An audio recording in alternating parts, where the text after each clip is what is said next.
കർത്താവ് നിങ്ങളോടുകൂടെ, അങ്ങേ ആത്മാവോടുകൂടെ. ലൂക്കായുടെ വിശുദ്ധ സുവിശേഷത്തിൽ നിന്നുള്ള വായന. കർത്താവേ, അങ്ങേക്ക് മഹത്വം. അക്കാലത്ത് യേശു ശിഷ്യരോട് പറഞ്ഞു, ദുഷ്പ്രേരണകൾ ഉണ്ടാകാതിരിക്കുക അസാധ്യം, എന്നാൽ ആരു മൂലം അവ ഉണ്ടാകുന്നുവോ അവന് ദുരിതം. ഈ ചെറിയവരിൽ ഒരുവന് ദുഷ്പ്രേരണ നൽകുന്നതിനേക്കാൾ നല്ലത് കഴുത്തിൽ തിരികല്ല് കെട്ടി കടലിൽ എറിയപ്പെടുന്നതാണ്. നിങ്ങൾ ശ്രദ്ധയുള്ളവരായിരിക്കുവിൻ. നിന്റെ സഹോദരൻ തെറ്റ് ചെയ്താൽ അവനെ ശാസിക്കുക, പശ്ചാത്തപിച്ചാൽ അവനോട് ക്ഷമിക്കുക. ദിവസത്തിൽ 7 പ്രാവശ്യം അവൻ നിനക്കെതിരായി പാപം ചെയ്യുകയും 7 പ്രാവശ്യം തിരിച്ചു വന്ന് ഞാൻ പശ്ചാത്തപിക്കുന്നുവെന്ന് പറയുകയും ചെയ്താൽ നീ അവനോട് ക്ഷമിക്കണം. അപ്പോൾ അപ്പസ്തലന്മാർ കർത്താവിനോട് പറഞ്ഞു, ഞങ്ങളുടെ വിശ്വാസം വർദ്ധിപ്പിക്കണമേ. കർത്താവ് പറഞ്ഞു, നിങ്ങൾക്കൊരു കടുകുമണിയോളം വിശ്വാസമുണ്ടെങ്കിൽ ഈ സക്കമിൻ വൃക്ഷത്തോട് ചുവടോടെ ഇളകി കടലിൽ ചെന്ന് വേരുറയ്ക്കുക എന്ന് പറഞ്ഞാൽ അത് നിങ്ങളെ അനുസരിക്കും. കർത്താവിൻ്റെ സുവിശേഷം. ക്രിസ്തുവേ, അങ്ങേക്ക് സ്തുതി.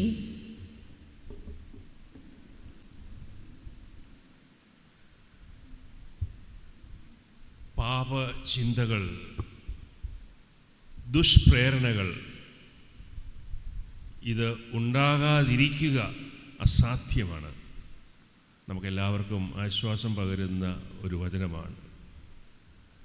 പാപചിന്തകൾ, ദുഷ്ചിന്തകൾ, ദുഷ്പ്രേരണകൾ ഉണ്ടാകാതിരിക്കുക അസാധ്യമാണ്.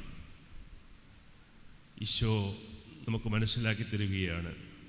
എന്നാൽ ഈ പാപചിന്തകളെ നമ്മൾ എങ്ങനെ നേരിടുന്നു, ആ പാപചിന്തകൾ മറ്റുള്ളവർക്ക് പാപത്തിലേക്ക് വീഴുവാനുള്ള ഒരു വേദിയാകുന്നുവെങ്കിൽ അത് വലിയ ദുരിതമാണ്. മനുഷ്യരായ നമുക്കെല്ലാവർക്കും ചിന്തകളുണ്ട്, വികാരങ്ങളുണ്ട്. നമ്മുടെ വികാരങ്ങളെയോ ചിന്തകളെയോ പൂർണ്ണമായും നിയന്ത്രിക്കുവാൻ നമുക്ക് സാധ്യമല്ല. കാരണം നമ്മുടെ അനുവാദം കൂടാതെ തന്നെയാണ് ഈ ചിന്തകളും വികാരങ്ങളുമൊക്കെ കടന്നു വരുന്നത്. അതിൽ യാതൊരു അസ്വാഭാവികതയുമില്ല.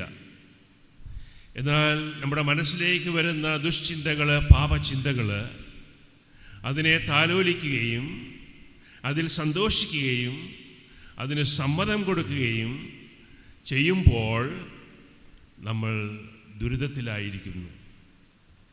വിശുദ്ധ ഫ്രാൻസിസ് സാലസ് ഇതേക്കുറിച്ച് പഠിപ്പിക്കുന്നത് ഇപ്രകാരമാണ്. അദ്ദേഹം പറയുന്നു, പ്രലോഭനങ്ങൾ അനുഭവിക്കുക എന്ന് പറയുന്നതും പ്രലോഭനങ്ങൾക്ക് സമ്മതം കൊടുക്കുക എന്ന് പറയുന്നതും തമ്മിൽ വലിയ വ്യത്യാസമുണ്ട്. പ്രലോഭനങ്ങൾ എല്ലാവരും അനുഭവിക്കുന്നവരാണ്. ഈശോയ്ക്ക് പോലും പ്രലോഭനങ്ങൾ ഉണ്ടായിരുന്നു. എന്നാൽ നമ്മൾ അനുഭവിക്കുന്ന പ്രലോഭനങ്ങളിൽ സന്തോഷിക്കുന്നുവെങ്കിൽ, അതിന് വഴങ്ങിക്കൊടുക്കുന്നുവെങ്കിൽ നമുക്ക് വലിയ ദുരിതമായിരിക്കും. പ്രലോഭനങ്ങളിലുള്ള സന്തോഷമാണ് അതിന് സമ്മതം നൽകുവാൻ നമ്മളെ പ്രേരിപ്പിക്കുന്നത്. ഇങ്ങനെയാണ് വിശുദ്ധ ഫ്രാൻസിസ് സാലസ് പറയുക. അപ്പോൾ പ്രലോഭനങ്ങൾ ഉണ്ടാകുന്നതിനെക്കുറിച്ച്, പാപചിന്തകൾ മനസ്സിൽ വരുന്നതിനെക്കുറിച്ച് നമ്മൾ ആരും അസ്വസ്ഥരാകേണ്ട. അതിൽ സന്തോഷിക്കാതിരിക്കുക, അതിന് വഴങ്ങാതിരിക്കുക, അതിനോടൊരു സ്ട്രോങ് നോ പറയുക. ഇതാണ് വചനം നമുക്ക് മനസ്സിലാക്കി തരുന്നത്. സുവിശേഷത്തിൽ നമ്മൾ കേട്ടു, ശിഷ്യന്മാർ ഈശോയോട് പറയുന്നു, ഞങ്ങളുടെ വിശ്വാസം വർദ്ധിപ്പിക്കണമേ.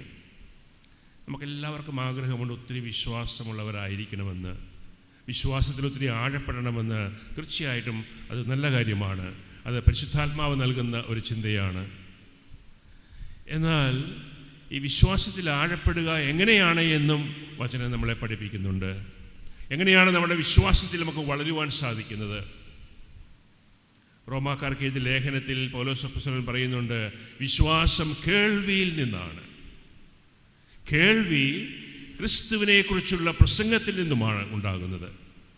അപ്പോൾ വിശ്വാസം വർദ്ധിപ്പിക്കുവാൻ നമ്മൾ വചനം വായിക്കണം, വചനം കേൾക്കണം, ക്രിസ്തുവിനെക്കുറിച്ചുള്ള പ്രസംഗങ്ങൾ നമ്മൾ കേൾക്കണം.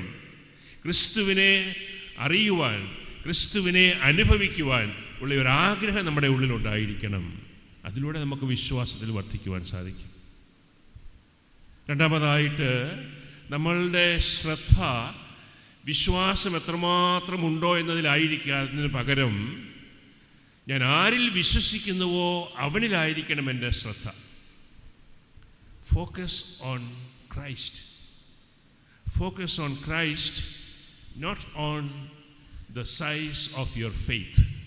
നമ്മുടെ വിശ്വാസത്തിൻ്റെ വലിപ്പത്തെക്കുറിച്ച് ചിന്തിച്ചിരിക്കാതെ, നമ്മുടെ വിശ്വാസം കുറഞ്ഞു പോയതിനെക്കുറിച്ച് ദുഃഖിച്ചിരിക്കാതെ, ഞാൻ വിശ്വാസത്തിൽ വളരുന്നില്ല എന്ന് സങ്കടപ്പെട്ടിരിക്കാതെ, ഞാൻ ആരിലാണോ വിശ്വസിക്കുന്നത് അവനിൽ എൻ്റെ ശ്രദ്ധ വയ്ക്കുക. നമ്മൾ വിശ്വസിക്കുന്ന ജീവനുള്ള ദൈവത്തിൻ്റെ പുത്രനായ ക്രിസ്തുവിലാണ്. ആ ക്രിസ്തുവിലായിരിക്കണം നമ്മുടെ ശ്രദ്ധ, അല്ലാതെ വിശ്വാസത്തിൻ്റെ വലിപ്പത്തിലോ ചെറുപ്പത്തിലോ ആയിരിക്കരുത് നമ്മുടെ ശ്രദ്ധ.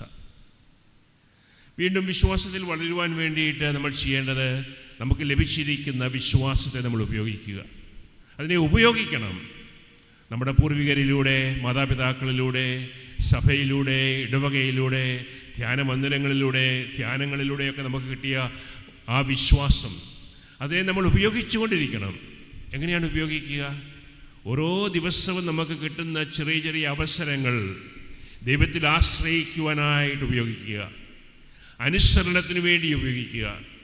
നമ്മൾ ഭവനങ്ങളിലേക്ക് മടങ്ങുമ്പോൾ നമ്മുടെ വീട്ടിലുള്ളവരുമായിട്ട്, ജീവിത പങ്കാളി, മക്കൾ, മാതാപിതാക്കൾ, സഹോദരങ്ങളുമായിട്ട് ഇടപഴകുവാനും അയൽവാസികളുമായിട്ട് ഇടപഴകുവാനും ധാരാളം അവസരങ്ങളുണ്ട്. അവിടെയെല്ലാം അവരോട് സ്നേഹത്തോടും സൗമ്യതയോടും കൂടെ പെരുമാറുക. കൊച്ചു കൊച്ചു സങ്കടങ്ങൾ, ദുഃഖങ്ങൾ, വേദനകൾ, രോഗങ്ങൾ വരുമ്പോൾ ദൈവത്തിൽ ആശ്രയിക്കുക. അനുസരിക്കേണ്ട നിമിഷങ്ങളിൽ അനുസരണയോടെ ജീവിക്കുക. ഇതിലൂടെ നമ്മുടെ വിശ്വാസം വളരും. അപ്പോൾ നമ്മൾ ഓരോരുത്തരും വിശ്വാസത്തിൽ വളരേണ്ടത് യേശു ക്രിസ്തുവിനെക്കുറിച്ച് കൂടുതൽ ജ്ഞാനം സ്വീകരിച്ചുകൊണ്ടാണ്. ഈശോയിൽ കൂടുതൽ കൂടുതൽ നമ്മുടെ ശ്രദ്ധ കേന്ദ്രീകരിച്ചുകൊണ്ടാണ്. വീണ്ടും നമുക്ക് വിശ്വാസത്തിൽ വളരുവാനായിട്ട് നമുക്ക് ആർക്കും വിശ്വാസത്തെ മാനുഫാക്ചർ ചെയ്യാൻ സാധിക്കത്തില്ല. We cannot produce faith, we cannot manufacture faith. പക്ഷേ നമുക്ക് ചെയ്യാൻ സാധിക്കുന്നത്, നമുക്ക് വിശ്വാസം തരുവാൻ കഴിവുള്ളവൻ്റെ അടുത്ത് പോയി ഇരിക്കുക. നമുക്ക് വിശ്വാസം തരുവാൻ കഴിവുള്ളവൻ്റെ അടുത്ത് ചേർന്നിരിക്കുക. പരിശുദ്ധ കുർബാനയിൽ, ആരാധനയിൽ ഇരിക്കുക. ആ യേശുവിൻ്റെ സന്നിധിയിൽ ഇരിക്കുമ്പോൾ ആ യേശുവിൽ നിന്ന് നമുക്ക് വിശ്വാസം സ്വീകരിക്കുവാൻ സാധിക്കും. നമുക്കാർക്കും വിശ്വാസം ഉണ്ടാക്കിയെടുക്കാൻ പറ്റത്തില്ല. പക്ഷേ വിശ്വാസം തരുന്നവനിൽ നിന്ന്, അത് തരുവാൻ കഴിവുള്ളവനിൽ നിന്ന് നമ്മളത് സ്വീകരിക്കുക, അവനോട് ചേർന്നിരിക്കുക, ഈശോയോട് ചേർന്നിരിക്കുക. നമുക്ക് ഈ ചിന്തകളെല്ലാം മനസ്സിൽ ധ്യാനിച്ചുകൊണ്ട് പ്രാർത്ഥിച്ചുകൊണ്ട് ബലി അർപ്പിക്കാം.